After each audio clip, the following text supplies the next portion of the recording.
तो भक्ति तत्व पर, भागवत धर्म पर विशद चर्चा श्री उद्धव जी से भगवान करते हैं। और जैसा भगवान ने कहा कि उद्धव तुम मेरे सेवक भी हो, तुम मेरे सुहृद भी हो और तुम मेरे सखा भी हो, इसीलिए मैं गोपनीय से गोपनीय भी जो बात है वो भी तुमको बता रहा हूं। और वो गोपनीय बात भगवान क्या कहते हैं कि जिस प्रकार मैं सत्संग से वश में होता हूं उस प्रकार किसी अन्य साधन से नहीं होता। फिर उद्धव जी ने भगवान से पूछा कि कभी आप कहते हैं कि तत्व ज्ञान की प्राप्ति करो, कभी कहते हैं निष्काम कर्म करो, कभी कहते हैं सब छोड़कर मेरी शरण में आ जाओ, केवल सत्संग करो, तो बताओ हमें करना क्या है, कोई एक मार्ग हमें बताइए। तो सारी चर्चा के सार स्वरूप एक सूत्र श्री कृष्ण उद्धव को दे रहे हैं कि सबसे पहले क्या करना है, सबसे पहले निष्काम कर्म में प्रवृत्त होना है। क्यों? क्योंकि सकाम कर्म करने का अभ्यास हमको है, सकाम कर्म करने के अभ्यास को निष्काम कर्म के द्वारा दूर किया जाएगा। उसी प्रकार जैसे शरीर पर लगे मैल को साबुन से छुड़ाया जाता है, फिर उस साबुन को भी धो दिया जाता है। ऐसे बिना साबुन के मैल नहीं छूटता, केवल जल से मैल नहीं छूटता, साबुन लगाकर पहले मैल धोया जाता है, पर फिर बाद में उस साबुन को भी धो दिया जाता है। तो इसी प्रकार भगवान कह रहे हैं कि पहले निष्काम कर्म से सकाम कर्म जन्य जो मैल है पहले उसको धो ले, और फिर उसके बाद कृपा के जल से वो जो निष्काम कर्म है उसको भी मुझ में समाहित कर दे, समर्पित कर दे।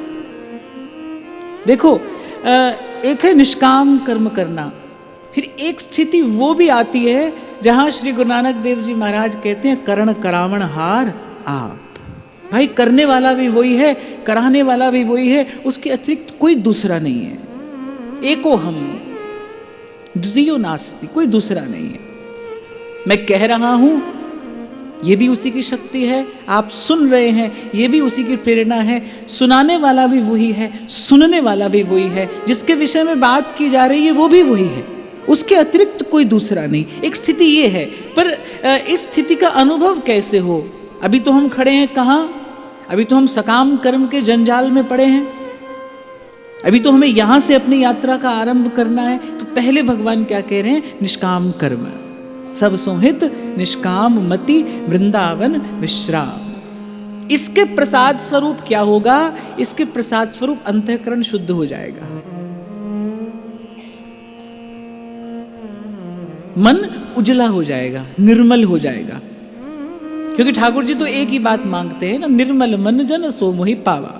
भगवान ने किसी साधन की बात नहीं की, किसी योग यज्ञ की बात नहीं की, एक सीधी बात भगवान ने कहा, भाई निर्मल मन लेकर हमारे पास आ जाओ। पर निर्मल मन हो कैसे? कैसे हो? तो निष्काम कर्म जो है वो अंतःकरण को शुद्ध करता है, निर्मल करता है, पवित्र करता है। और फिर मुझे जब मेरे स्वरूप से जान ले, अर्थात जब प्रतीति हो जाए, जब प्रभु के स्वरूप को, प्रभु के स्वभाव को ठीक प्रकार से, भली प्रकार से, प्रभु की कृपा से जान लिया जाए। देखो, जान लेने के बाद जो प्रेम होता है वो बिना जाने नहीं होता।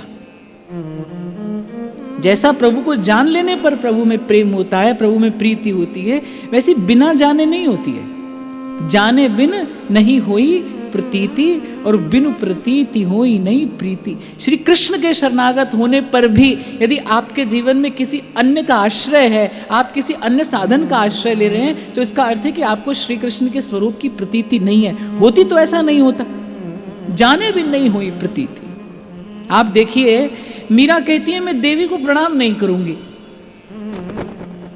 मैं नहीं करूंगी। क्यों? क्योंकि आप कहते हैं कि प्रणाम कर आशीर्वाद मिलेगा, इस लेन देन में मुझे नहीं पड़ना है, मेरे सिर पर समर्थ स्वामी है। अब मुझे किसी अन्य के आश्रय की आवश्यकता नहीं है, मुझे किसी से कुछ लेना नहीं, और किसी से कुछ लेने के लिए किसी को कुछ देना नहीं। यद्यपि प्रणाम करना कोई बुरी बात थोड़ी थी, प्रणाम कर देती, पर वो प्रणाम सशर्त कराया जा रहा था, प्रणाम करने पर ये मिलेगा। तो मीरा ने कहा किसी से कुछ लेने के लिए मुझे कुछ नहीं देना है, प्रणाम भी नहीं देना है। मेरे सारे प्रणाम मेरे इष्ट के, मेरे आराध्य के, मेरे सारे प्रणाम मेरे गिरधर लाल के चरणों में पहले ही समर्पित हो चुके हैं। अब मुझे किसी को प्रणाम नहीं करना है। देखो इस घटना को बड़े ध्यान से समझना चाहिए। इसमें मीरा जी ने किसी का निरादर नहीं किया है, क्योंकि वो तो जानती हैं दूसरों ना कोई, वो तो जानती हैं कि श्री कृष्ण के अतिरिक्त दूसरी कोई सत्ता ही नहीं है, कोई दूसरा है ही नहीं, तो फिर अनादर किसका हुआ? किसी का भी नहीं। पर भक्त को प्रेम के धर्म की प्रतिष्ठा करनी होती है ना। भक्त को ही तो बताना है कि एक प्रेमी का जीवन कैसा होना चाहिए, एक प्रेमी का मार्ग कैसा होना चाहिए। तो अपने इष्ट की प्रतीति हो, एक भरोसो, एक बल, एक आस विश्वास, एक राम घनश्याम हित चातक तुलसीदास। ये जो सूरदास जी ने कहा ना, और देव सब रंग भिखारी, ये कौन बोल रहा है? ये श्री कृष्ण के स्वरूप की प्रतीति बोल रही है। सूरदास नहीं कहते, ये कृष्ण के स्वरूप की प्रतीति बोलती है। सूरदास जानते हैं मेरे इष्ट की महिमा क्या है। और देव सब रंग भिखारी त्यागे बहु जो अनेरे। मैंने दूर से त्याग कर दिया है सबका, दूर से। जैसे अपन बोलचाल की भाषा में कह देते ना, भाई दूर से ही राम राम कर लेते हैं। जैसे सूरदास कह रहे हैं मैंने दूर से ही सबका त्याग कर दिया। और देव सब रंग भिखारी त्यागे बहु जो अनेरे, जो हम भले बुरे सोते। जैसे भी हैं प्रभु आपके हैं निपट निगोड़ो। पर सूरदास जी कह रहे आपको छोड़कर जाऊंगा नहीं, कहीं किसी और द्वार पर नहीं जाऊंगा। इसे कहते हैं इष्ट की प्रतीति। तो जाने बिन नहीं हुई प्रतीति। जब तक भगवान को स्वरूप से जानोगे नहीं, जब तक प्रभु के स्वरूप का सम्यक प्रकार से बोध नहीं होगा, तब तक प्रतीति नहीं होगी। और बिना प्रतीति के प्रीति तो हो सकती है, पर प्रीति स्थिर नहीं रहती। प्रीति बिना नहीं भगति दृढ़ाई, जिमी खगपति जल पै चिकनाई।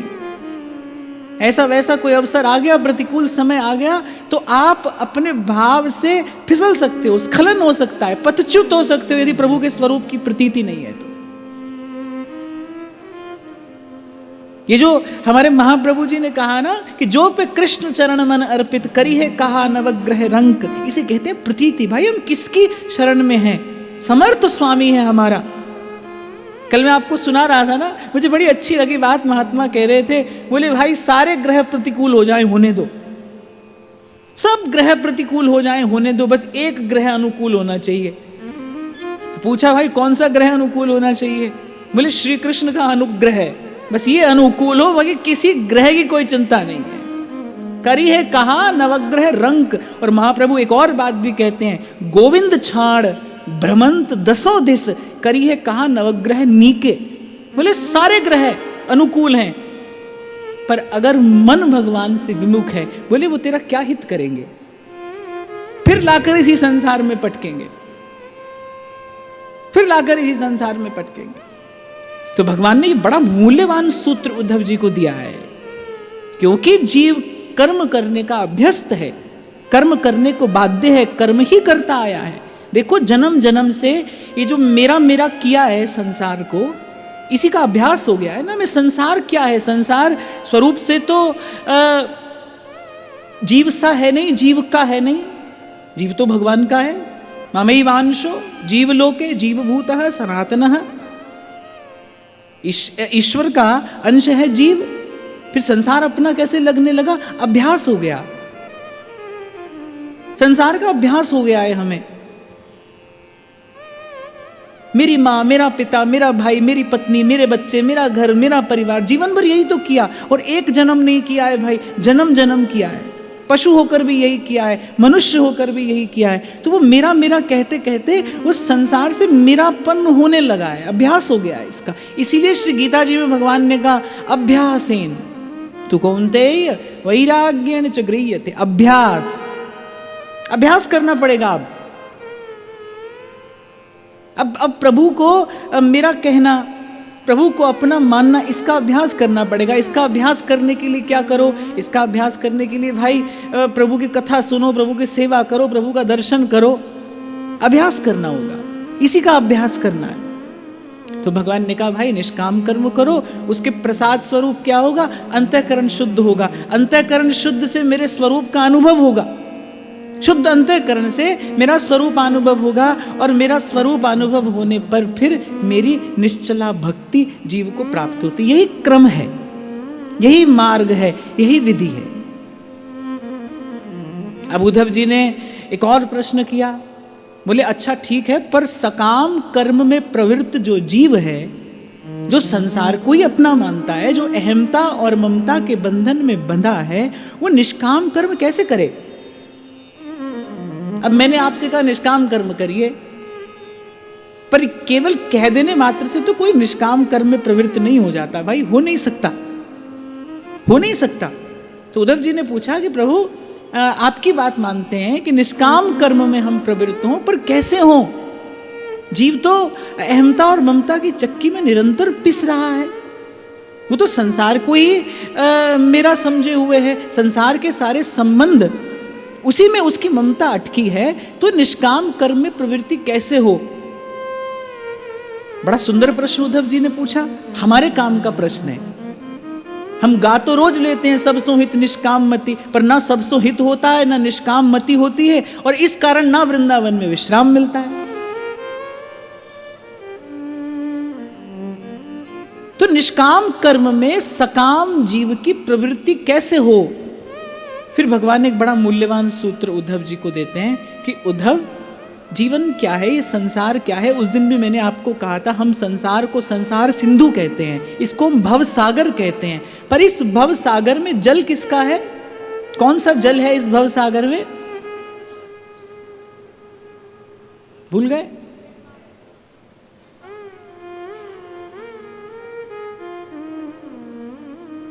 इस संसार सिंधु में त्रिगुण का जल है। हमारे महाप्रभु जी ने इसको अपने एक पद में स्पष्ट किया, इही डरहि डरप हरिवंश हित, जिन अब भ्रम ही गुण सलिल पर। सलिल जल को कहते हैं ना, तो त्रिगुण का जल इस संसार में भरा है, सत्वगुण, रजगुण, रजोगुण और तमोगुण। तो भगवान ने उद्धव जी को कहा कि निष्काम कर्म में प्रवृत्ति हो, इसके लिए जीव पहले तमोगुण और रजोगुण को नष्ट करके सत्वगुण को बढ़ाए। बहुत समझने की बात है, आपके मेरे बहुत काम की बात है। ये जो 13वां अध्याय है, ये साधक के लिए रसायन जैसा है।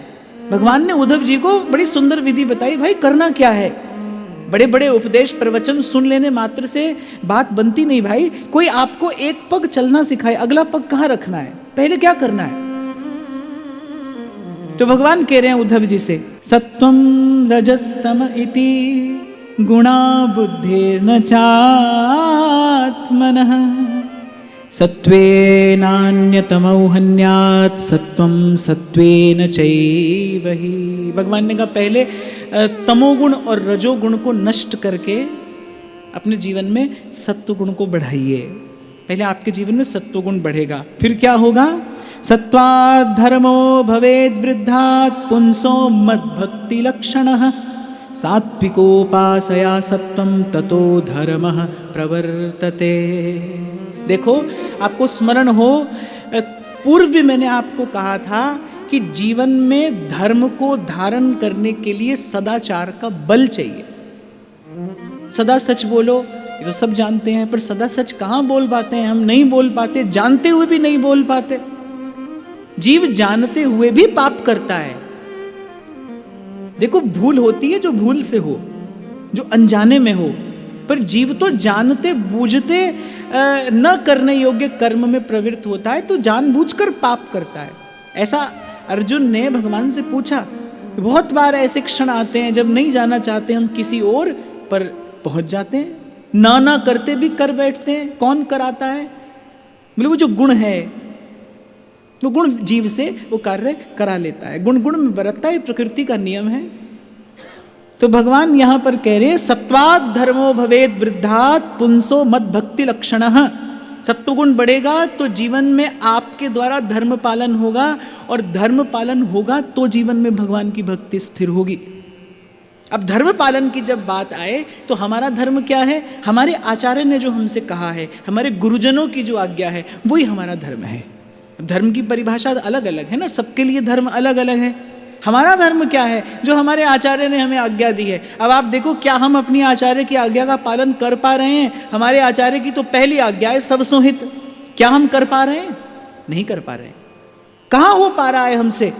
किस लिए? क्योंकि इस धर्म को धारण करने के लिए पहले जीवन में सदाचार चाहिए। सदाचारी पुरुष ही अपने जीवन में धर्म और सिद्धांत को धारण कर सकता है, नहीं तो वो बार बार उसका स्खलन हो जाएगा, नहीं तो वो बार बार अपने पद से गिरेगा।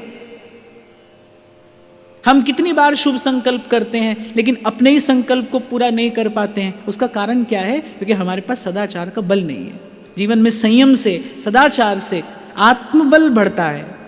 प्रभु का नाम जपोगे, सेवा करोगे, निष्काम कर्म करोगे, उसके प्रसाद स्वरूप क्या मिलेगा? आपका आत्मा जो है वो बलवान होगा, आत्मबल बढ़ेगा। आत्मबल बढ़ेगा तो आपके संकल्प सबल होंगे, आपके संकल्प सबल होंगे तभी आपके संकल्प की सिद्धि होगी। नहीं तो भाई यहां से कोई कहता रहता है, सुनने वाला सुनता रहता है, और बस जीवन भर यही कहना सुनना चलता रहता है। तो भगवान ने बड़ा सुंदर क्रम बताया है। भगवान ने कहा पहले सत्वगुण बढ़ाओ। अब उद्धव जी ने पूछा थोड़ा सा स्पष्ट करिए, क्या होता है सतोगुण, क्या होता है रजोगुण, क्या होता है तमोगुण? तो भगवान उद्धव जी को स्पष्ट करके बता रहे हैं, एक व्यक्ति ऐसा है बोले कुछ करता ही नहीं है, पढ़ा ही है, प्रमादी, आलस्य से भरा उसका जीवन है। भगवान कह रहे यही तमोगुण है। शास्त्र तो ये कहता है भाई, मानव का, मनुष्य का अगर सबसे बड़ा कोई शत्रु है तो वो प्रमाद है, वो आलस्य है। कल करेंगे, हाँ कल करेंगे। ऐसा मैंने देखा है बहुत लोगों के जीवन में। कोई भी काम आप उनसे के बोले कल करेंगे, वो आज अभी की बात ही नहीं करते, कल करेंगे। तो भगवान ने कहा जो कुछ नहीं करता है, जो जड़वत पड़ा है, वो तमोगुणी है, घोर तमोगुणी है। और जो केवल अपने लिए कर रहा है, जो केवल अपने परिवार का पेट पालने के लिए कर रहा है, भगवान ने कहा ये रजोगुण है। आपको स्मरण हो, मैंने कल भी आपसे कहा था, अपने साधन को अपने लिए प्रयोग करोगे तो थोड़ी सी सुविधा तो मिलेगी, लेकिन जीवन का अंतिम परिणाम कुछ हाथ नहीं आएगा। अपने साधन को सेवा के लिए उपयोग करोगे, अपने गुण को सेवा में लगाओगे तो गुण सद्गुण बनेगा।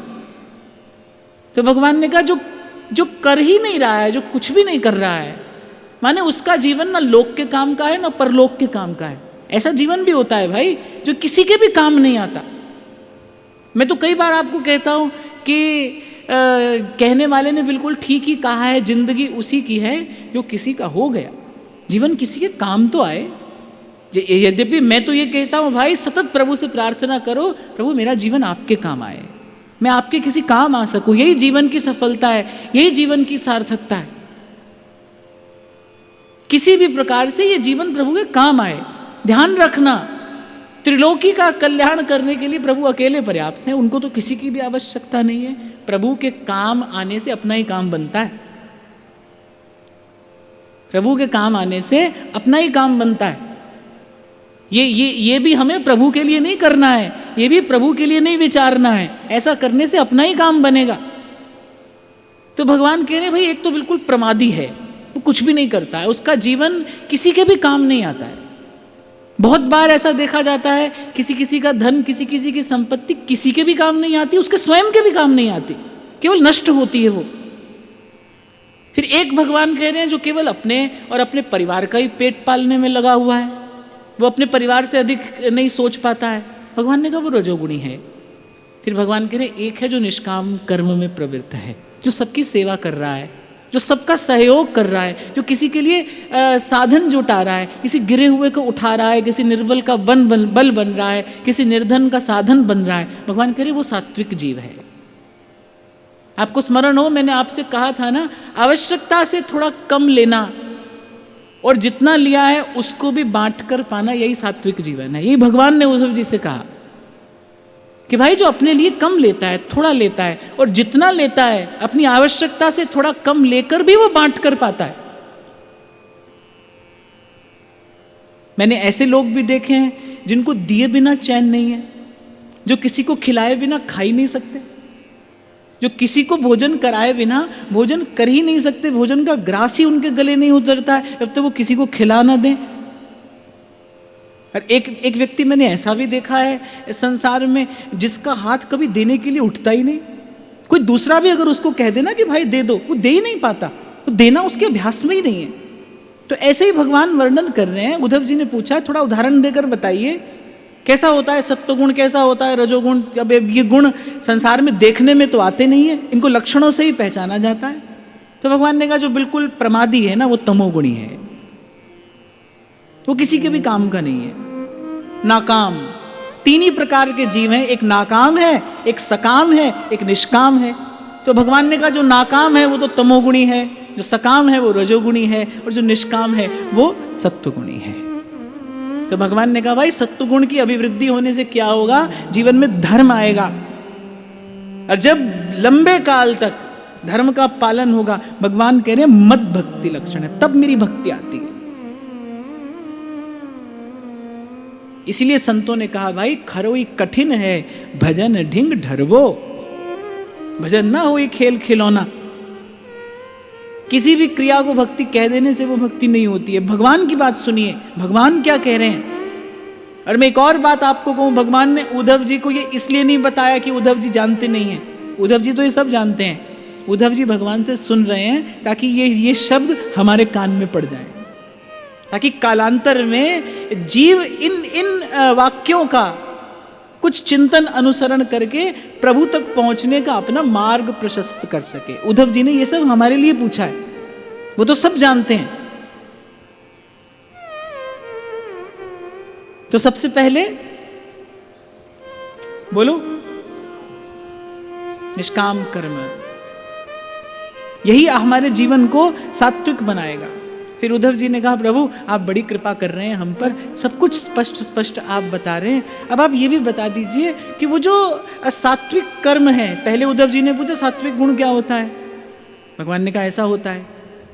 फिर उद्धव जी ने कहा ये भी बताइए क्या करने से जीवन में सतोगुण बढ़ता है, ये भी आप हमको बता ही दीजिए भाई क्या करने से सतोगुण बढ़ता है। अब आज तो आप गुरु के स्थान पर बैठे हैं, मैं आपसे ज्ञान प्राप्त कर रहा हूं, तो उद्धव जी ने भी मन में विचार किया भाई पूछने को कुछ रह ना जाए। ऐसा क्षण पता नहीं फिर कभी आएगा कि नहीं आप परम धाम को जा रहे हैं और हमको इसी ज्ञान के सहारे इस संसार में रहना है। उद्धव जी भगवान से कह रहे हैं प्रभु आप जा रहे हैं, ये भगवान के परम धाम जाने से कुछ समय पूर्व की ये वार्ता है। अब भगवान अपने धाम को गमन कर रहे हैं और उद्धव जी ने कह दिया कि प्रभु मेरी इच्छा यही रहने की है। यहीं से हमने इस वार्ता का आरंभ किया था ना।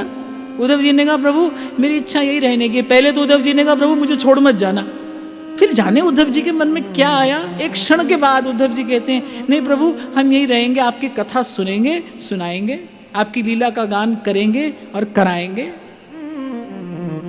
और भगवान ने जान लिया भाई, उद्धव जी ने भक्ति का सार जान लिया है, उद्धव जी ने भक्ति का मर्म जान लिया है। उद्धव जी जान गए हैं कि हमारे निकट रहने में इतना सुख नहीं है जितना हमारे भक्तों के निकट रहने में है, जितना सत्संग में रहने में। उद्धव जी जान गए हैं, इसीलिए भगवान ने कहा भाई हमारे साथ नहीं जा रहे, बोले सत्संग में रहेंगे, आपके भक्तों का दर्शन करेंगे, आपके प्यारे संतों का दर्शन करेंगे, यहीं रहेंगे। पर ये बता दीजिए यहाँ रहना कैसे है। तो ये जो ज्ञान भगवान ने उद्धव जी को दिया है, ये वो ज्ञान है जिसका अवलंब लेकर उद्धव जी आज तक भगवान का भजन कर रहे हैं। उद्धव जी तो अभी भी विराजमान है ना, धराधाम पर ही विराजमान है। आज तक उद्धव जी भगवान का भजन कर रहे हैं इसी धर्म का आश्रय लेकर, इसी ज्ञान का अवलंब लेकर। इसीलिए श्रीमद् भागवत में इस एकादश स्कंद को अध्यात्म दीप कहा गया है। ये अपने स्वयं प्रकाश से प्रकाशित वो दीप है जो इस मार्ग पर चलने वाले का पथ प्रशस्त करता है। ये अध्यात्म दीप है। तो 10 बातें भगवान ने कही। आगमोपह प्रजादेशः कालः कर्म च जन्म च ध्यानं मंत्रोऽथ संस्कारो दशैते गुण हेतवः। सबसे पहले भगवान ने कहा पढ़ते क्या हो, राम कहानी पढ़ते हो कि काम कहानी पढ़ते हो। सबसे पहला शब्द जो भगवान के मुख से निकला आगम। आगम माने शास्त्र, शास्त्र माने किस प्रकार का अध्ययन है आपका, किस प्रकार के विषय का आप अध्ययन करते हैं। बड़े शौक से मंगा कर लोग मैगजीन पढ़ते हैं कि नहीं पढ़ते हैं। कुछ लोग ऐसे होते हैं जिनको सुबह उठते ही सबसे पहले क्या चाहिए, अखबार चाहिए। सबसे पहले उठते ही अखबार चाहिए, सारे संसार का कचड़ा अपने दिमाग में डालने के लिए। अब कहीं कुछ भी हो रहा है नहीं हो रहा है, भाई देखो पहली बात तो ये चर्चा साधक के लिए हो रही है, व्यवहार में पड़े हुए व्यक्ति के लिए भगवान ये नहीं कह रहे हैं। एक बात सदा ध्यान रखना, श्रीमद् भागवत निवृत्ति परायण व्यक्ति के लिए है, इसीलिए इसे पारमहंस्य संहिता कहते हैं। ये तो जिसको भगवान की ओर चलना है ना, ये बात तो उसके लिए है। जिसको संसार की ओर जाना है उसके लिए अनेक अनेक शास्त्र हैं। तो इसीलिए भगवान उद्धव जी से कह रहे हैं, भाई कहां से सत्व गुण की वृद्धि होगी, कैसे जीवन में सत्व गुण बढ़ेगा, क्या पढ़ते हैं आप। 99% लोग आज के समय में व्हाट्सएप यूनिवर्सिटी के स्टूडेंट हैं, वहां से जो पढ़ाया जा रहा है वही पढ़े जा रहे हैं। आज का सुविचार, आज का ज्ञान और जाने क्या क्या बकबक सुबह ही होते ही शुरू हो जाती है। सुबह होते यही सब आरंभ हो जाता है। सबसे पहली बात भगवान कह रहे हैं, क्या पढ़ते हैं आप, सत्शास्त्र का अध्ययन करना चाहिए। क्योंकि जो आप पढ़ते हैं उसका संस्कार आपके मन पर पड़ता है, आपके चित्त पर पड़ता है और बड़ा गहरा संस्कार पड़ता है। सत्शास्त्र का अध्ययन करिए, जिसको पढ़ने से प्रभु में आपकी श्रद्धा और विश्वास बढ़े। ये नहीं कि बुद्धि संशयग्रस्त हो जाए, बुद्धि में अनेक अनेक विकार उपस्थित हो जाए, ऐसी बात ना पढ़िए। ऐसी बात पढ़ने का लाभ नहीं, अभी तो बहुत बड़ी हानि है। कितने लोग सुबह उठते ही अपने व्हाट्सएप से गुड मॉर्निंग भेजते हो, बताओ ईमानदारी से।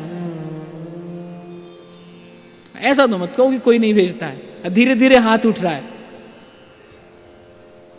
हमें देखता हूं कभी कभी ऐसे देखने को मुझे भी मिल जाता है ना, आज का सुविचार, आज का ज्ञान।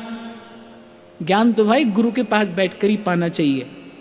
वही ज्ञान काम का है, वही ज्ञान काम में आता है, वही ज्ञान जीवन में उतरता है। ऐसे कुछ भी मत पढ़ते चलिए। और ये बात भगवान कह रहे हैं, इसलिए बड़ी महत्वपूर्ण है। कल भी मैं आपको कह रहा था, किसी की मानो न मानो, सुनो न सुनो, भगवान की तो सुनो, भगवान की तो मानो। तो भगवान कह रहे हैं सबसे पहले देखो कि पढ़ते क्या हो, आपका स्वाध्याय शुद्ध हो, सत्शास्त्र का अध्ययन करिए। और हम ये विचारें कि हम बड़े सौभाग्यशाली हैं कि इस भारत भूमि पर जन्म लेने वाले मनुष्य को हाथ में गीता, भागवत, रामायण सहज में ही मिल जाती है। मैं तो ये कहता हूं इसके अतिरिक्त कुछ और पढ़ने की आवश्यकता ही नहीं है। इनकी कृपा से जब मन शुद्ध हो जाए, भगवान का वो मधुर स्वरूप हृदय में प्रतिभासित होने लगे और रसिकों की कृपा से वृंदावन आ जाओ, तो फिर यहाँ पर रसिकों की वाणियाँ हैं। कुछ और जानने पढ़ने की हमको कोई आवश्यकता ही नहीं है। वाणियों में भी मैं आपको एक बात अपनी ओर से निवेदन कर रहा हूं कि जब मन लग जाता है, जब मन रम जाता है ना उपासना के किसी भाव में, तो वाणियों में भी कोई बहुत माने अधिक कुछ पढ़ने की आवश्यकता नहीं होती।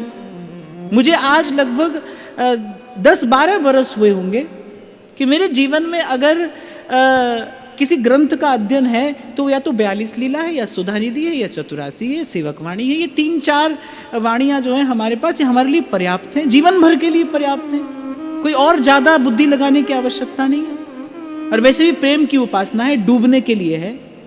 किसी एक भाव में ही मन लग जाए तो अनेक दिन तक, लंबे काल तक लगा रहे, और यही वस्तुतः उपासना के परिपाक का लक्षण है। श्री नागरीदास जी तो एक एक पद में महीनों रमते रहते थे। भजन की परिपाटी यही है, एक भाव में मन लग गया, बस लगाया। अब उसी भाव का आधार लेकर श्री जी के, लाल जी के रूप का चिंतन हो रहा है, लीला का चिंतन हो रहा है। व्यास जी ने सारी पोथी जमुना जी में डाली कि नहीं डाली? किसी ने कहा बोले अब जमुना जी में क्यों डाल रहे हो, ओरछा से उठाकर लाए हो तो किसी पुस्तकालय में दे दो, काम आएगी किसी के। अरे व्यास जी ने कहा हमारा ही काम बिगाड़ा इसने आज तक, किसी के क्या काम आएगी। बोले हमारा जीवन बिगाड़ दिया इसी पोथियों ने, इसी में ही लगे रहे। सोवत हुतो विषय मंदिर में, हित गुरु टेर जगायो, अब मैं वृंदावन धन पाए। अब तो काम की बात हाथ आई है, अब इनकी कोई आवश्यकता नहीं। फिर भगवान कह रहे प्रजा, प्रजा माने किस प्रकार के लोगों के बीच में आप रहते हैं, किस प्रकार के लोगों का आप संग करते हैं। गांठ बांध लेना भाई, आपका कितना भी बड़ा साधन क्यों ना हो, आप कितने ही बड़े सदाचारी क्यों ना हो, पर संग का प्रभाव होता ही है, चाहे वो सत्संग हो चाहे वो कुसंग हो।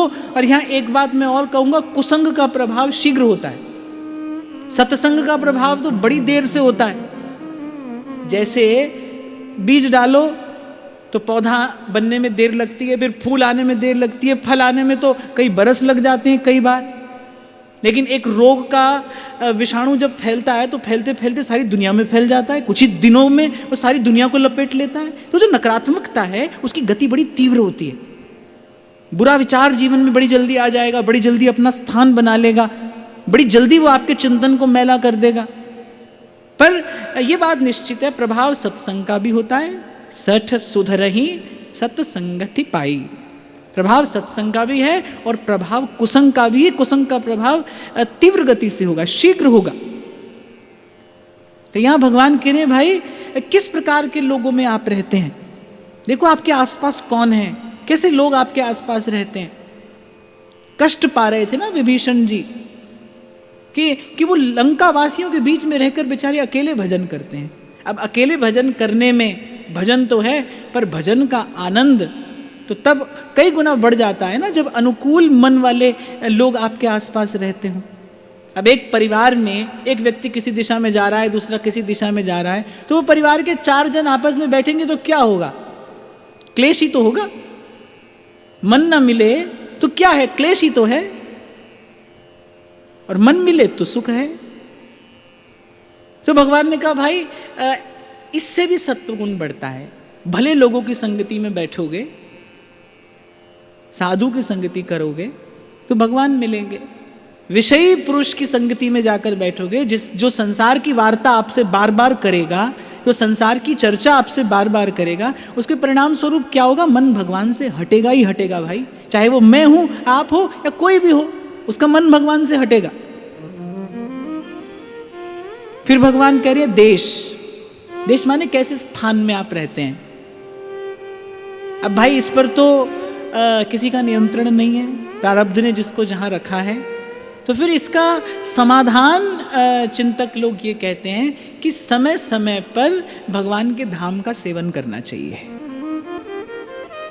मान लो आप किसी भी देश में, नगर में आप रहते हैं, तो फिर समय समय पर किसी ऐसे स्थान का सेवन करना चाहिए जहाँ पर संत रहते हो, जहाँ पर सत्संग होता हो। हमारे लिए तो वृंदावन धाम है ही, हमें तो इसके अतिरिक्त कहीं जाना नहीं है, पर भगवान तो सबके लिए कह रहे हैं ना।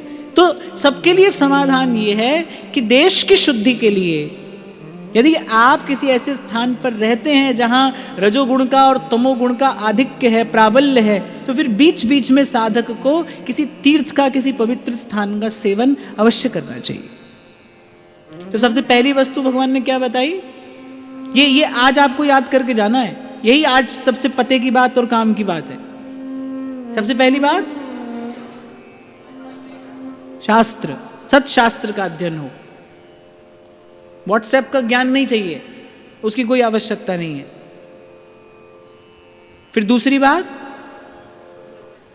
प्रजा, संग। तीसरी बात देश। फिर भगवान कह रहे काल, समय।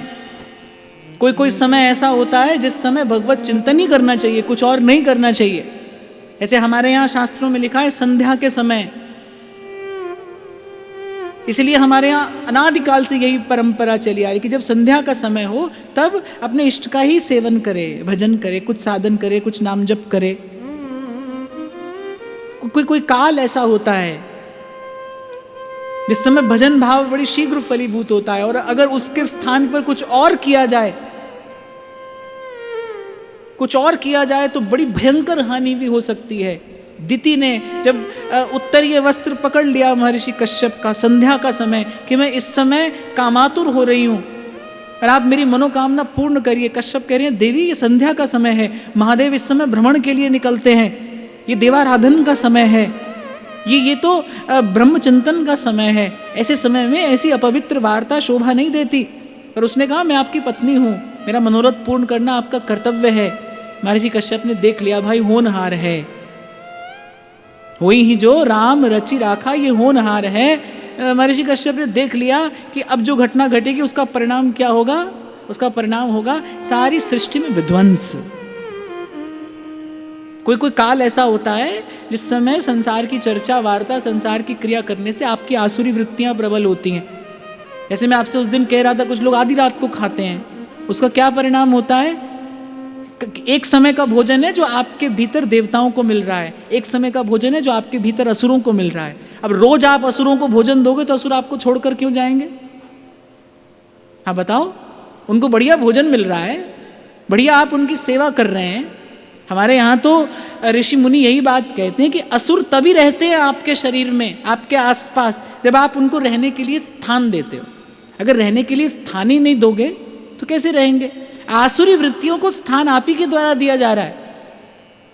तो असमय यदि आप भोजन करेंगे, काल का विचार न करते हुए भोजन करेंगे, तो शरीर में आसुरी वृत्तियां प्रबल होंगी, क्रोध बढ़ेगा, आलस्य बढ़ेगा, प्रमाद बढ़ेगा, अभिमान बढ़ेगा, विषय वासना प्रबल होगी यदि आप असमय भोजन करते हैं।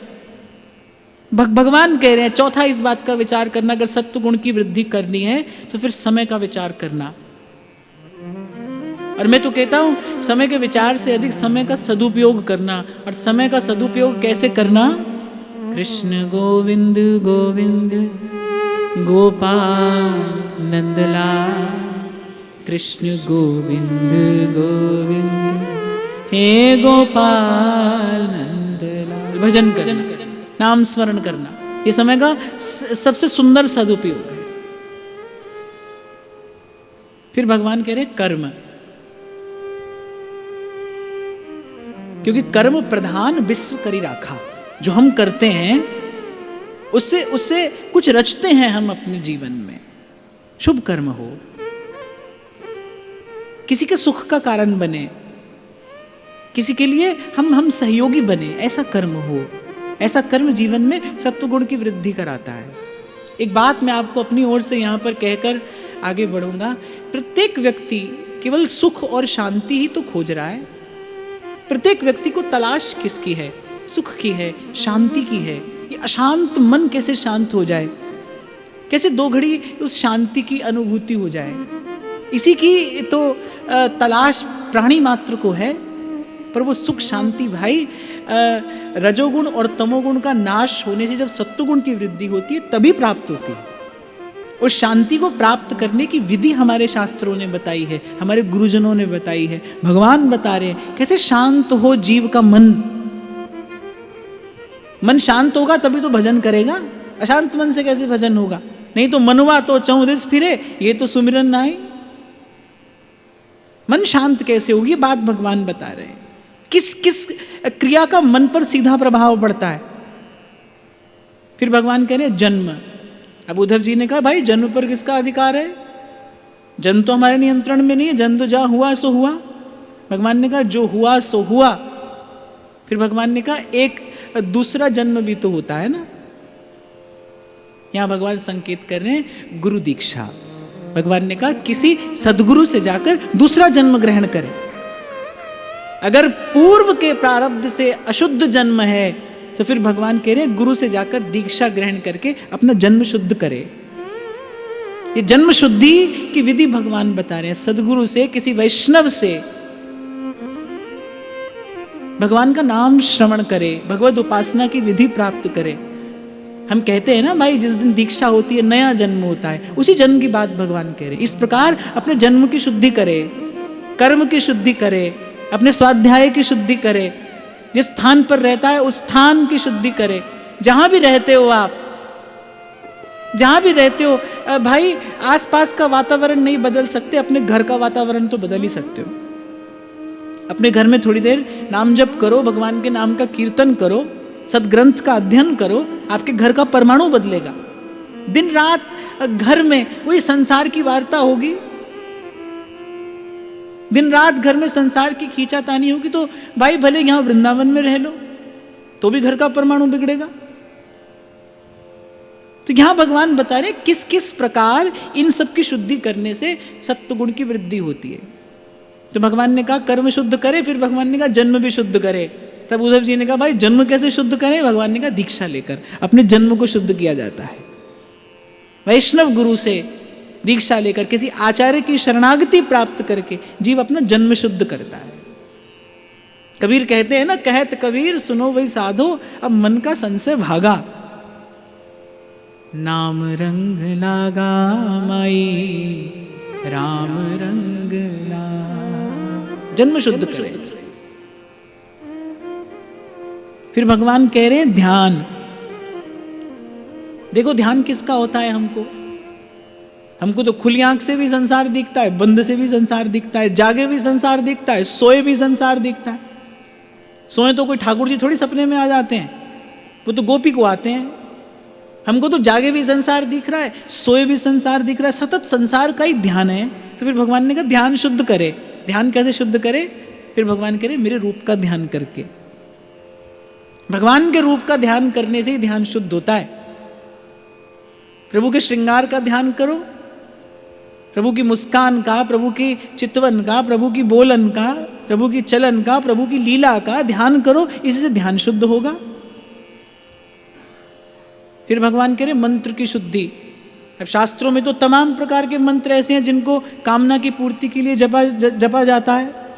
रूपम देही, जयम देही, ऐसे ऐसे कितने प्रकार के मंत्र हैं। भगवान ने कहा ऐसा मंत्र न जपे, शुद्ध मंत्र जपे। कैसा मंत्र? जिससे मेरी भक्ति भावना की वृद्धि हो। और यहां तो मैं एक बात कहूंगा भाई, कलयुग में सब मंत्रों का मंत्र जो है ना, वो भगवान का नाम है। प्रभु का नाम जपिए। नाम उजागर मंत्र है, नाम सर्वोपरि मंत्र है, नाम सर्वश्रेष्ठ मंत्र है। नाम नामकारी बहुधा निज सर्वशक्ति। भगवान ने अपनी सारी शक्ति नाम में रखी है। नाम से श्रेष्ठ और कुछ नहीं। यही कलि कर्म न धर्म विवेकु, राम नाम अवलंबन एकु। नाम जपिए, यही मंत्र की शुद्धि है। नाम जपिए, एक शब्द हरिवंश नाम राख्यो समीप करी। मन क्रम वचन कहो नित टेरे, श्री हरिवंश प्राण धन मेरे। नाम जपिए, ये मंत्र की शुद्धि है। और मंत्र की शुद्धि होने से ध्यान शुद्ध होगा भाई। जो मंत्र जपोगे वही तो ध्यान में प्रकट होगा ना। मंत्र के अंदर शक्ति होती है ना, आपकी चेतना को यहां से वहां ले जाने की। जैसा मंत्र आप जपोगे, आपकी चेतना मंत्र के पीछे पीछे चलती है। बहुत सारे लोग इसी द्वंद्व में देखे हैं मैंने। वो कहते हैं राम का मंत्र मिला है, प्रिय कृष्ण लगते हैं, क्या करें। वो जीवन भर बेचारे द्वंद्व में रहते हैं। अब जब आप श्री राम कहेंगे तो धनुर्धारी भगवान ही सामने आएंगे। जब आप श्री कृष्ण कहेंगे तो मुरली मनोहर ही सामने आएंगे। इसमें किसी का वश थोड़ी है। तो मंत्र की नाम की शक्ति है। इसीलिए अपने भाव के अनुकूल अनुरूप उपासना पद्धति प्राप्त करना चाहिए। जैसा आपका भाव है, आपकी रुचि क्या है, और अपनी रुचि को जानने के लिए सत्संग करना चाहिए। सत्संग करोगे तो अपनी रुचि की खबर पड़ेगी। फिर रुचि के अनुकूल अनुरूप मंत्र ग्रहण करना चाहिए। मंत्र शुद्ध होगा तो फिर ध्यान शुद्ध होगा। फिर भगवान कह रहे हैं संस्कार की शुद्धि, संस्कारों की शुद्धि। अब संस्कारों की शुद्धि तो भाई बड़ी विस्तृत चर्चा हो सकती है। मैं कहता हूं एक संस्कार अपने जीवन में ले आओ, उससे सब संस्कारों की शुद्धि हो जाती है। और वो एक संस्कार है सत्संग का संस्कार। सत्संग का संस्कार सब संस्कारों को शुद्ध कर देता है। कोई भी अशुद्धि हो, कोई भी अपावनता जीवन में हो, वो सत्संग के संस्कार से सुसंस्कृत होने पर दूर हो जाती है। एक और बात भगवान ने कही है यहां। भगवान ने कहा जल की शुद्धि। क्यों? देखो, हमारे शरीर में सर्वाधिक क्या है? जल है। इस संसार में सबसे अधिक क्या है? जल है। और एक और बात यहां पर बड़ी महत्वपूर्ण है, समझने की है। जल के पास किसी भी भाव को स्मरण में रखने की शक्ति सबसे अधिक होती है। जल की जो ये शक्ति है सबसे अधिक है, पंच तत्वों में ये शक्ति जल के पास सर्वाधिक है। इसीलिए आप देखो ऋषि मुनि अपने कमंडल में जल रखते हैं ना, जब तप करते हैं, वो जल जो है वो तपपूत हो जाता है। आशीर्वाद देना हो तो भी छींटा मार देंगे, श्राप देना हो तो भी उसी से छींटा मार देंगे। उस जल के पास क्या है? उस जल के पास तप की शक्ति संचित है, तपपूत जल है वो। देश विदेश के वैज्ञानिक लगे रहते हैं कि भाई गंगा जल में ऐसा क्यों नहीं होता, गंगा जल दूषित क्यों नहीं होता। भाई गंगा जल के पास नारायण के चरण कमलों के स्पर्श की स्मृति है। गंगा जल को याद है कि मैंने नारायण के चरण कमलों का स्पर्श किया है। वो जो नारायण के चरण कमलों के संस्पर्श की स्मृति है, वही गंगा जल को कभी दूषित नहीं होने देती। और गंगा जल में क्या है? खोज लीजिए, मशीन से कुछ खोज सकते हैं, वैज्ञानिक कुछ निकाल सकते हैं, कुछ नहीं निकाल सकते हैं, निकालिए। गंगा जल के पास क्या है? क्योंकि जल के पास स्मरण रखने की शक्ति है। जल बड़ी दीर्घ काल तक किसी भी तरंग को अपने भीतर समेट कर संजो कर रख सकता है। गंगा जल के पास स्मृति है कि मैंने नारायण के चरण कमलों को छुआ है, उन चरणों की धोवन हूं मैं। वही स्मृति गंगा जल को ऐसा निर्मल स्वच्छ पवित्र बनाए रखती है। जीव भी भगवान के चरण कमलों का स्मरण रखे तो सदा सर्वकाल पवित्र रह सकता है, गंगा जल सा पवित्र हो सकता है। अरे संत तो कहते हैं गंगा जल को भी पवित्र करने वाले संतों के चरण हैं, जो भगवान का निरंतर स्मरण करते हैं, जिनके हिय में बसत हैं तीन लोक के नाथ। स्वामी श्री अखंडानंद जी महाराज तो कहा ही करते थे, कितने लोग गंगा में जाकर अपना पाप धोते हैं, वो पाप गंगा जल को ही तो लगता है, कहाँ जाता है? फिर गंगा जी कैसे शुद्ध होती हैं? बोले भगवान का कोई एक भक्त जब गंगा जी में गोता लगाता है, उसके संस्पर्श से गंगा जी पवित्र हो जाती है। बड़ी बात है। क्या है भाई? पावन करने वाला कौन है? हरि का नाम है, हरि का नाम है। सार की बात यहां से यही मिलती है। इसलिए हमारे ध्रुवदास जी कहते हैं, जल हूं भूल न पीजिए बिन लीने निज नाम। देखो क्या पीते हो आप, कैसा जल पीते हो आप। संतों महात्माओं को देखा जाता है ना, गंगा जल ही पीते हैं वो, यमुना जी का ही जल पीते हैं। गंगा जल पीने से ज्ञान बढ़ता है, यमुना जी का जल पीने से प्रेम की वृद्धि होती है, नर्मदा जी का जल पीने से तप की क्षमता बढ़ती है, कृष्णा कावेरी का जल पीने से हृदय में भक्ति आती है, ऐसा हमारे शास्त्रों में लिखा है। बोलचाल की भाषा में भी हम कह देते हैं ना, बोले अमुक व्यक्ति को लगता है इस स्थान का पानी लग गया है, पानी लग जाता है, जल का सर्वाधिक प्रभाव पड़ता है। तो भगवान ने ये बात कही है, बोले जल की शुद्धि रखे। इसीलिए हमारे ध्रुवदास जी ने भजन शत का विचार करते हुए कहते कहते ये बात भी कह दी, जल की शुद्धि कैसे करे। जल हूं भूल न पीजिए बिन लीने निज नाम। अर्थात जब जब जल ग्रहण करे तो श्री जी का नाम लेकर ग्रहण करे, ऐसा करके जल की शुद्धि की जाती है। नहीं तो जल अपना प्रभाव दिखाता है भाई, और ये तो मैंने अपने जीवन में अनुभव किया है। इसीलिए ब्रज के वृंदावन के रसिक संत कहते हैं, तात तजऊं सुत भ्रात तजऊं पितु मात तजऊं कछु सोच न हानि, पर श्री ब्रज की रज ना ही तजे मोहे हो न तजो करुआ को पानी। करुआ का ही जल पिएंगे, क्यों? वृंदावन की रज का स्पर्श करके आ रहा है। भगवत रसिक देव तो कहते हैं, परम पावन करुआ को पानी जाके पिए हिये में आवे मोहन राधा रानी। वे करुआ का जल पीने से हृदय में प्रिया प्रीतम आने लगते हैं। ये वृंदावन की रज की महिमा है। तो इस प्रकार जल की शुद्धि। तो सबसे पहले शास्त्र, फिर भगवान ने कहा प्रजा माने संग, फिर भगवान ने कहा देश काल अर्थात समय, कर्म, जन्म, मंत्र, ध्यान, संस्कार, जल। भगवान ने कहा इन सब की शुद्धि हो जाने से फिर जीवन में सत्वगुण बढ़ता है। सत्वगुण बढ़ने से जीव धर्म को धारण करने योग्य बनता है, और धर्म को जब धारण करता है तब मेरी भक्ति हृदय में आती है। अब उद्धव जी के मन में एक और प्रश्न खड़ा हुआ। उद्धव जी पूछते हैं, विदन्ति मर्त्याः प्रायेण विषयान् पदमापदाम् तथापि भुञ्जते कृष्ण तत्कथं श्वखराजवत्। उद्धव जी ने पूछा कि प्रभु, प्राय करके सब मनुष्य जानते हैं कि बुरे काम का बुरा नतीजा, और ठीक बात कह रहे हैं उद्धव जी, सभी जानते हैं। छोटा सा बच्चा भी जानता है झूठ बोलना पाप है, चोरी करना पाप है। तो उद्धव जी कह रहे प्राय करके सब जीव जानते हैं कि बुरे कर्म का परिणाम बुरा आएगा, अशुभ कर्म का परिणाम बंधन है, सिर पर विपदा पड़ती है, आपदा पड़ती है, विपत्ति आती है, पर फिर भी जीव करता है। अच्छा, उद्धव जी यहां पर क्या कह रहे हैं? श्वखराजवत, माने कैसे करता है? श्व कहते हैं कुकर को, कुत्ता, खर मैंने गधा, अज मैंने बकरा। उद्धव जी कह रहे इन तीनों की भांति, इन तीनों की भांति न करने योग्य कर्म में प्रवृत्त होकर मनुष्य अपने लिए विपदा बुलाता है, जानते हुए भी बुलाता है। ऐसा आखिर होता क्यों है? कुकर की भांति, गधे की भांति। आज मैं नहीं कह रहा हूं, उद्धव जी कह रहे हैं। जैसे हम बोलचाल की भाषा में देखो कभी कभी कह देते हैं ना, बोले अमुक व्यक्ति बिल्कुल गाय है, ऐसा हम कह देते हैं ना, बोले अमुक व्यक्ति बिल्कुल गाय है, माने सीधा है, सरल है, दयालु है, ऐसा।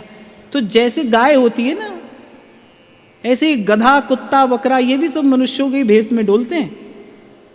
मैंने तो पहले भी आपसे कहा था, माने मनुष्य जैसा दिखना एक बात है, पर मनुष्य में मनुष्यत्व होना ये दूसरी बात है। कुकर क्या करता है? वो जानता है कि इस स्थान पर जाऊंगा तो डंडा खाने को मिलेगा, फिर भी जाता है। अब जेठ के महीने में देखो कैसे एक द्वार से दूसरे द्वार पर डोलता है बेचारा, हड़काया हुआ, उसको कहीं कहीं शांति नहीं मिलती, उसे कहीं चैन नहीं मिलता। यही जीव की दशा है, एक एक विषय का चिंतन करता है, एक एक विषय का सेवन करता है, यहां से सुख पाने की चेष्टा, वहां से सुख पाने की चेष्टा। मिलता क्या है? पाद प्रहार, डंडा मारा जाता है उसे, लेकिन फिर भी छोड़ता नहीं, फिर भी नहीं छोड़ता है, बार बार वहीं जाता है। इसीलिए सहजोबाई कहती है, ढुर ढुर जाऊं गही गही ले वो, कैसा हूं मैं प्रभु, बार बार वहीं जाता हूं। फिर कहते खर, खर माने, जोर से बोलो, गधा। अब देखो मैंने संतों के मुख से सुना है, इसलिए मैं आपको कह रहा हूं, कहना पड़ेगा क्योंकि प्रसंग उपस्थित है। ऐसा कहते हैं, बोले जब गधा हमेशा गधी के पीछे ही चलता है, आगे नहीं जाता है। अब जब पीछे चलता है तो उसको बार बार लात पड़ती है, पर वो पीछे चलना छोड़ता नहीं है, फिर जाता है, फिर जाता है। कहते यही कामी पुरुष का लक्षण है, यही कामी पुरुष की दशा है। उद्धव जी भगवान से कह रहे हैं, जीव की दशा का विचार करते हुए कह रहे हैं। देखो मैं एक बहुत विनम्रता पूर्वक एक बात आपको कहूं, आप सब साधक लोग यहां पर बैठे हैं, आप स्वयं इसका विचार करना। जब तक जीव स्त्री को माता की दृष्टि से देखता है तब तक उसका बल और बुद्धि बढ़ते हैं। माता का दूध पीता है तो हष्ट पुष्ट होता है, मां के चरण छूकर आशीर्वाद प्राप्त करता है तो लोक परलोक का वैभव प्राप्त करता है।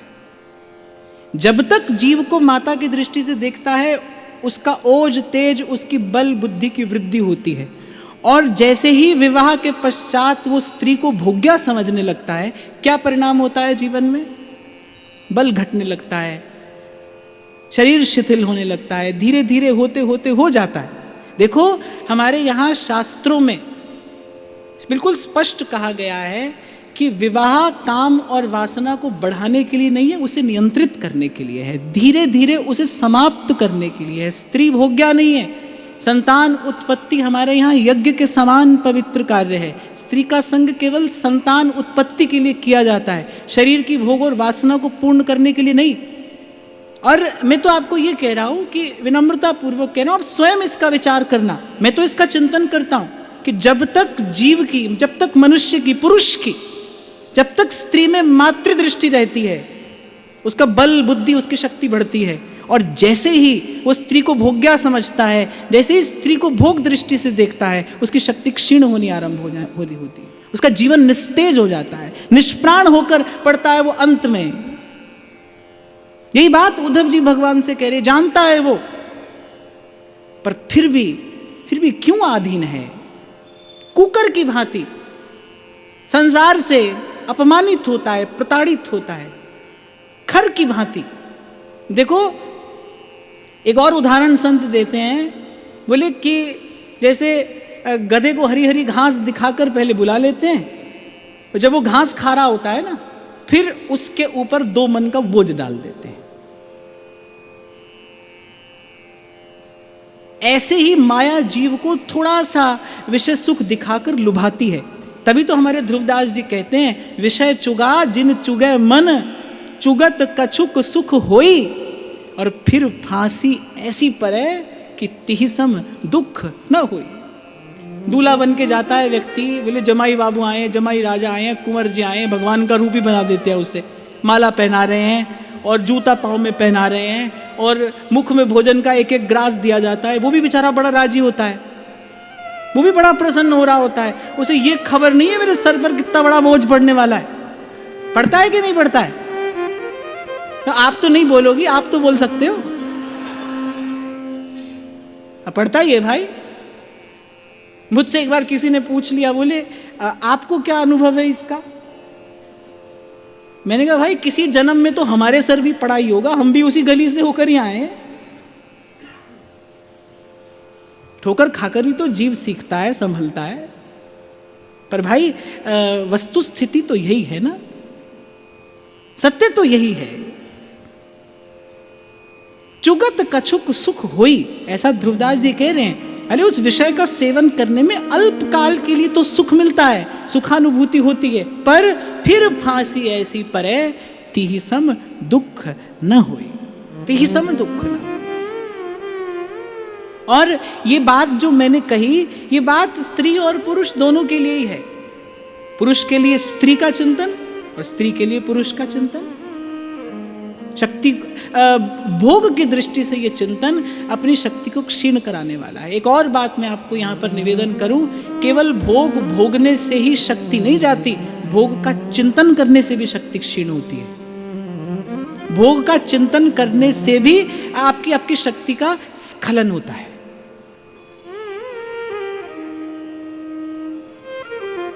इसीलिए या देवी सर्वभूतेषु मातृरूपेण संस्थिता, नमस्तस्यै नमस्तस्यै नमस्तस्यै नमो नमः। गुरुजनों की कृपा से मुझे जीवन में इतना सा अनुभव मिला कि भाई आप स्त्री को माता की दृष्टि से देखोगे, आपका बल बुद्धि बढ़ेगा। आप जैसे ही उसे वासना की दृष्टि से देखोगे, आपकी शक्ति क्षीण होगी, आपका पतन होगा। इसीलिए मैंने स्पष्ट किया भाई, हमारे यहाँ संतान उत्पत्ति के लिए स्त्री का संग है, पुरुष के लिए शास्त्र ऐसा वर्णन करते हैं, भोग भोगने के लिए नहीं है। इस अमूल्य अवसर को उस विषय की अग्नि में झोंक देने के लिए ऐसा नहीं है।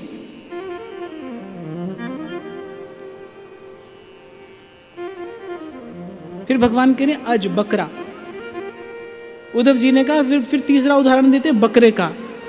खूब पहले उसको खिलाया पिलाया जाता है, माथे पर तिलक भी लगा रहे हैं, पूजा भी हो रही है उसकी, पर फिर बेचारा कटता है, मरता है। ऐसी जीव की दशा है, यही जीव की दशा है। तो उद्धव जी ने कहा कि प्रभु, जानते हुए भी जीव इस प्रकार पशुवत अपना जीवन नष्ट कर रहा है, पशुवत इस देव दुर्लभ अवसर को अपने हाथ से गंवा रहा है। इसका कारण क्या है? भगवान ने कहा इसका कारण जीवन में रजोगुण और तमोगुण का बढ़ना ही है। रजोगुण और तमोगुण के बढ़ने से मनुष्य जो है प्रमत्त हो जाता है, प्रमादी, निरंकुश, उच्छृंखल। ना वो शास्त्र पुराण की बात सुनेगा, ना वो गुरुजनों की बात सुनेगा, न मानेगा। उच्छृंखल, उसी मद में मदांध हुआ। लेकिन कर क्या रहा है? अपना जीवन नष्ट कर रहा है, कुछ नहीं। एक बात तो भाई गांठ बांध लेना कि लाभ भी आपके कर्म से आपका ही है, हानि भी आपकी है, किसी का नहीं है। किसी को लाभ हानि आप नहीं पहुंचाते। जो कर रहे हैं अपने लिए संचित कर रहे हैं हम। इसीलिए गोस्वामी जी कहते हैं, काम क्रोध मद लोभ सब नाथ नरक के पंथ, सब परिहर रघुबीरहि, भजहु भजहि जेहि संत, भजहु भजहि जेहि संत। और सब जुड़े हैं एक दूसरे से। बहुत रजोगुण बढ़ा तो क्या होगा? काम बढ़ेगा, वासना बढ़ेगी। संसार के विषय का बहुत चिंतन करोगे तो उसको प्राप्त करने की चाह होगी, उसको प्राप्त करने की इच्छा होगी। सुनोगे भी यदि संसार के विषय के बारे में तो उसका चिंतन होगा, चिंतन करने से उसको प्राप्त करने का संकल्प होगा, और जब उसको प्राप्त नहीं कर पाओगे तो क्रोध उत्पन्न होगा। कामना पूरी ना हो तो क्रोध उत्पन्न होता है। इस प्रकार एक दुर्गुण अनेक दुर्गुण जीवन में ले आता है, एक बुराई अनेक बुराइयां जीवन में ले आती है। पर भगवान ने कहा इसका कारण यही है, इसका कारण है जीवन में तमोगुण रजोगुण का बढ़ना। इसीलिए मैंने प्रथम आरंभ में ही आपको निवेदन किया, भाई ये बड़े काम की बात भगवान ने उद्धव जी से बताई है। ये रहस्य उद्धव जी को भगवान बता रहे, भाई मनुष्य की ऐसी दशा क्यों है, क्यों जानते बूझते पाप करता है, क्यों भीतर से इतना निर्बल है, शुभ संकल्प नहीं ले पाता, शुभ संकल्प को पूर्ण नहीं कर पाता। क्योंकि शक्ति का क्षय हो रहा है। न देखने योग्य दृश्य देखता है, न सुनने योग्य बात सुनता है, न खाने योग्य वस्तु खाता है पीता है, और न चिंतन करने योग्य बात का चिंतन करता है। इस सब को करने से क्या होता है? शक्ति क्षीण होती है। देखो ये तो आपने सुना होगा ना, प्रत्येक इंद्रिय का अधिष्ठात्र एक देवता है। जैसे हमारे यहाँ कहते चंद्रमा मनसो जातः, चक्षुषो सूर्यो रजायतः। दृष्टि के देवता, नेत्रों के देवता कौन से? सूर्य हैं। चंद्रमा मन के देवता हैं। आप कुछ गलत देखोगे तो आप उस दैवी सत्ता की अवज्ञा करो, अवहेलना करो, उसका दंड मिलेगा आपको।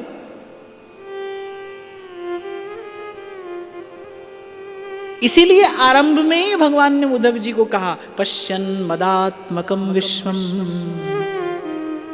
मेरे ही भाव से सबको देखना, माने काम के भाव से नहीं, राम के भाव से सबको देखना। देखो भाई, ये तो आपको मान लेना पड़ेगा कि शुद्ध अंतःकरण में ही भगवान आकर विराजेंगे, निर्मल मन में ही भगवान आएंगे। मैंने आपको उस दिन भी सुनाया कि धन्ना के बुलाने पर आते हैं भगवान, जब बुलाता है तब आ जाते हैं, जो काम कहता है वो काम कर देते हैं। फिर एक दिन मन में आया, बोले मुझे हृदय से नहीं लगाते। माने जैसे एक व्यक्ति आपका काम तो कर रहा है लेकिन उसका आपसे अपनापन नहीं है, उसकी आपसे आत्मीयता नहीं है, तो धन्ना को कहीं ना कहीं अभाव लग रहा है उस आत्मीयता का। बोले मैं बुलाता हूं तो आ भी जाते हैं, मेरा कहा काम भी करते हैं, फिर मुझे अपना सा नहीं बना रहे हैं, मुझे अपना नहीं बनाते हैं। तो भगवान ने कहा भाई जन्म कर्म शुद्ध करके मेरे पास में आओ, किसी गुरु से दीक्षा लेकर उपासना का संस्कार लेकर जब जीव आता है, अपना तो मैं उसे तभी बनाता हूं। इसलिए आपकी बात ठाकुर जी सुन रहे हैं, मन चाहा फल आपको मिल रहा है, मनोकामना पूर्ण हो रही है, इस भुलावे में नहीं आना। ये तो प्रभु किसी के लिए भी करते हैं। और मैं तो कहता हूं कल्पतरु के सन्मुख जाने वाला, उसे मांगना नहीं पड़ता, उसके मन की इच्छा बिना मांगे पूर्ण होती है। बिन बोलिया सब किछ जान, बिना मांगे। और भगवान का तो नाम है भक्त वांछा कल्पतरु, भक्त की वांछा को कल्पतरु के समान श्री कृष्ण पूर्ण करते हैं। इसलिए थोड़ा संसार मांगा, मिल गया, जैसा हमने चाहा वैसा हो गया, हमारे मन की इच्छा पूर्ण हो गई। माने इसे कोई कसौटी ना बनाना। देखो भगवान में अपनापन है कि नहीं, प्रभु आपको अपना समझते हैं कि नहीं। और प्रभु अगर आपको अपना समझेंगे तो आपके जीवन में क्या होगा? संत का संग होगा और संत की सेवा होगी। जिसको प्रभु अपना समझते हैं उसको सत्संग देते हैं और संत की सेवा में लगा देते हैं। भाई ये हमारा अपना जीव है, इसलिए ये हमारा अपना कार्य करेगा, ये हमारा अपना है, ये अब ये हमारा कार्य करेगा।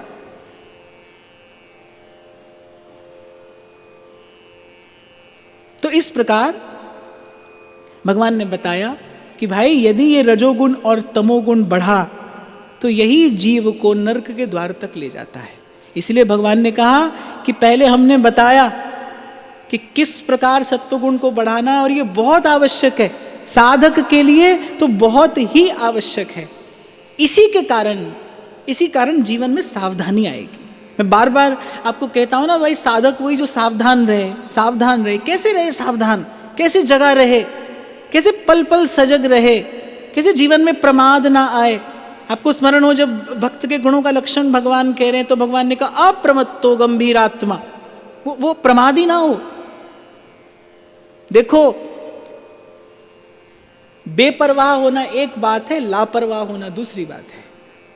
भक्ति जीव को बेपरवाह कहती है। ध्रुवदास जी ने भी कहा, तिहि रस के बल सबते बेपरवाह रहते हैं, कछु लेना न देना मगन रहना। पर वो बेपरवाही कुछ और है, लापरवाही कुछ और है। भगवान ने कहा लापरवाह नहीं होना है, बेपरवाह होना है।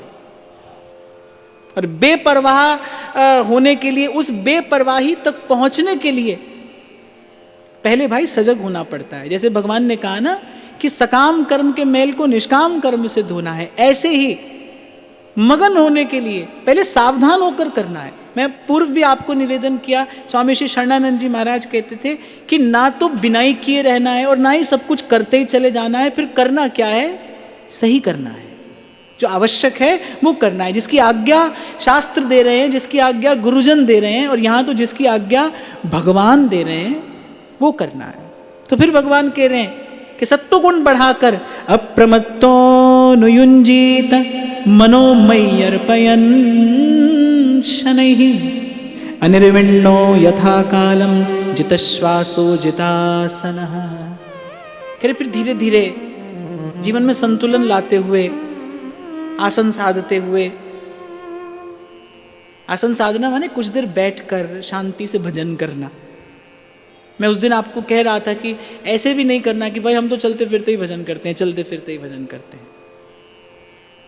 हाँ, चलते फिरते तो करना ही है, उठते बैठते करना है, सोते जागते करना है। पर भगवान कह रहे हैं थोड़ी देर एक आसन पर बैठकर, जित श्वास जित आसन, स्वयं को साधते हुए, एकाग्र होकर। भगवान ने कहा मेरा ध्यान भी करना है, नाम का जप भी करना है, गुरु मंत्र का जप भी करना है। और कह रहे इस प्रकार धीरे धीरे मय्यर्पयन् शनैः, भगवान ने कहा धीरे धीरे अपने मन को मुझ में अर्पण करते चले जाना है। पर यहाँ भगवान यही बात कह रहे हैं, भाई धीरे धीरे होगा, तेरी बनत बनत बन जाए। तो आज की वार्ता यहीं श्री जी के चरणों में निवेदन करते हैं। आप सबके हृदय स्थित प्रभु को प्रणाम, महाराज श्री के चरणों में प्रणाम।